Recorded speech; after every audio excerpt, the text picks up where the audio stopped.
Hi, welcome to Module 10. Here we are at week 12. So today we're actually going to do section 5.3 and section 5.4. They're both short little sections. So we're going to do 5.4 first because it gives us an opportunity to talk about the quotient rule, and also disease is on our mind. And so as we looked at the SIR model earlier, and we saw that really the best way to control a disease is a vaccine. And I mentioned this thing called herd immunity, and that is if enough of a population is vaccinated, then if the disease enters the population, it won't cause an epidemic, right? And the idea is, remember, the rate at which people got sick was A times SI, where A was a transmission coefficient, S was the number of people who are susceptible, and I is the number of infected. And you want that to be less than B times I, right? So I is the number of infected, as I said, and B is 1 over the average length of the disease. So a number you might have heard of in the news is this R naught.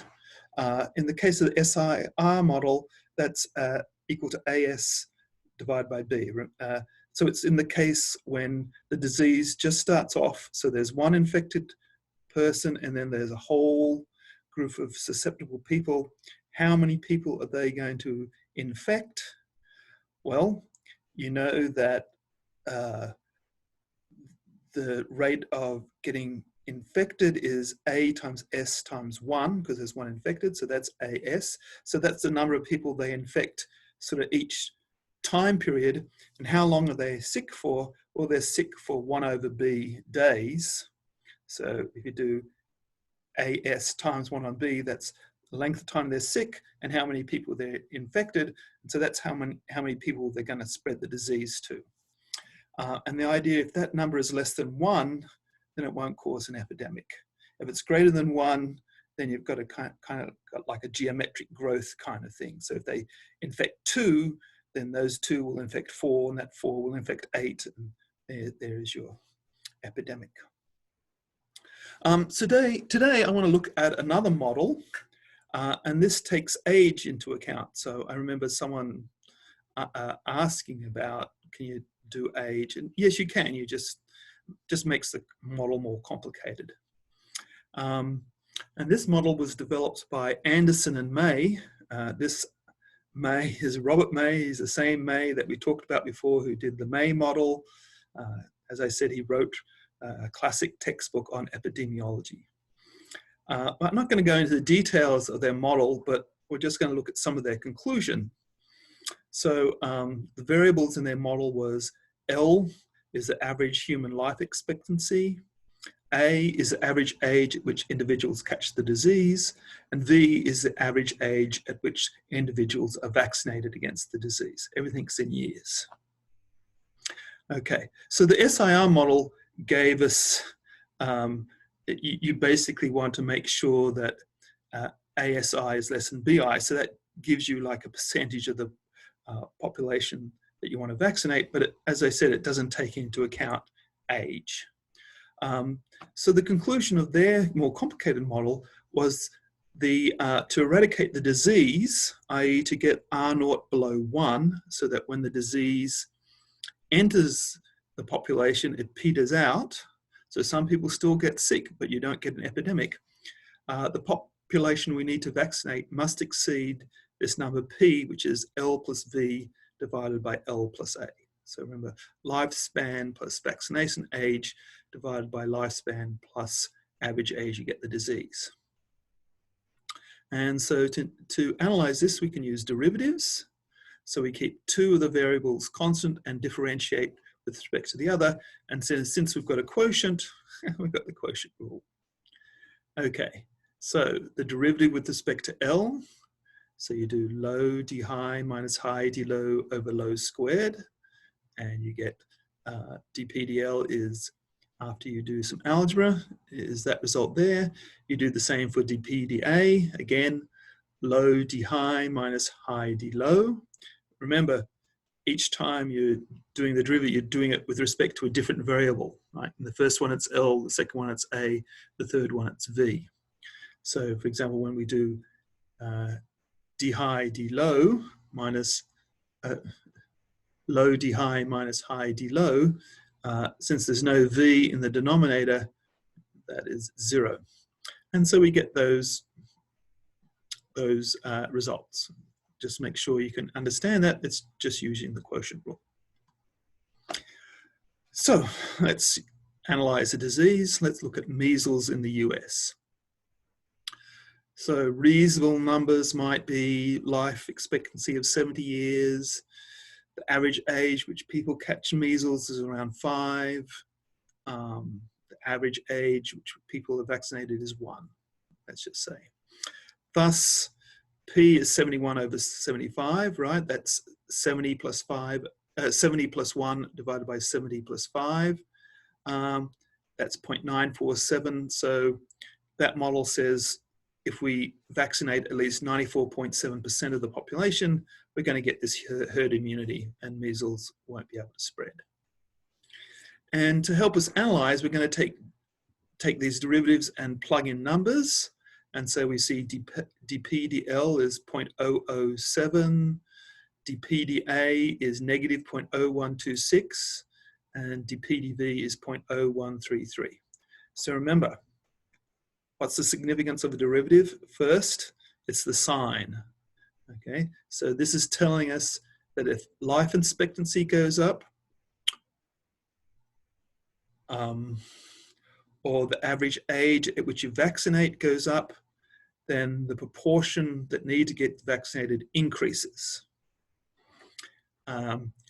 Whereas dP/dA is negative, so it tells us if the average age at which people gets disease goes up, then less people need to be vaccinated. Okay, so really the way to understand this is to think of the microscope equation.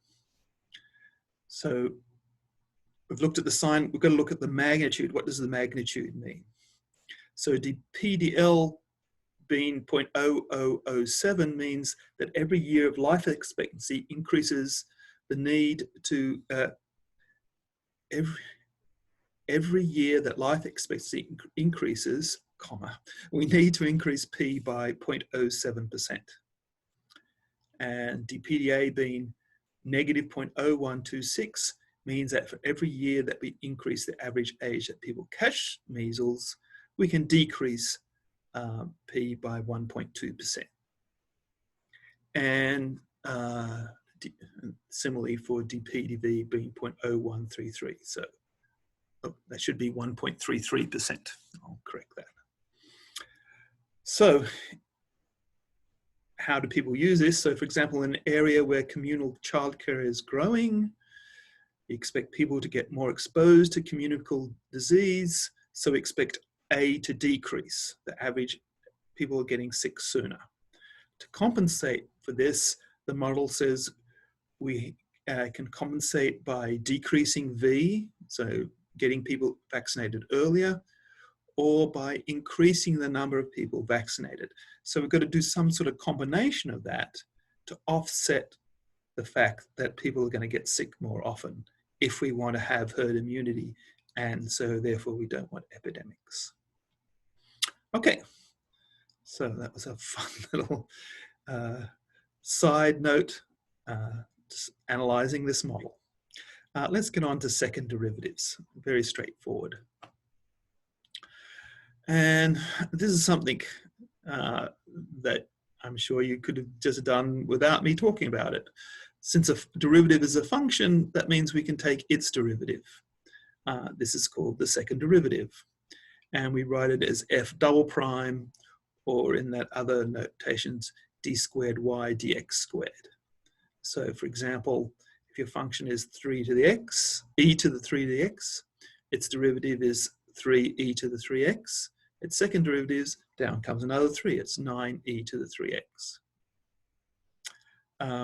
Another example, e to the minus 3x. Its derivative is minus 3 times e to the minus 3x. So its second derivative, well, down comes the minus 3, and it's 9e to the minus 3x. So that means that both e to the 3x and e to the minus 3x both satisfy the second derivative being 9 times the original function. And in fact, any combination of e to the 3x and e to the minus 3x is also going to satisfy that differential equation. Remember, satisfying a differential equation just means you can plug in the function and you get a true statement. So you can do a problem like, well, let's solve the second derivative of f is 9 times the function, with the function at 0 being 12 and the derivative of the function at 0 being 15. Okay, we try that linear combination, that combination of e to the 3x plus e to the minus 3x. So since f of 0 equals 12, we just plug that in. So we get 12 equals, and since e to the 0 is 1, we get 12 equals a plus b. So to help in future computation, I'm just going to multiply that by 3 to get 36 equals 3a plus 3b.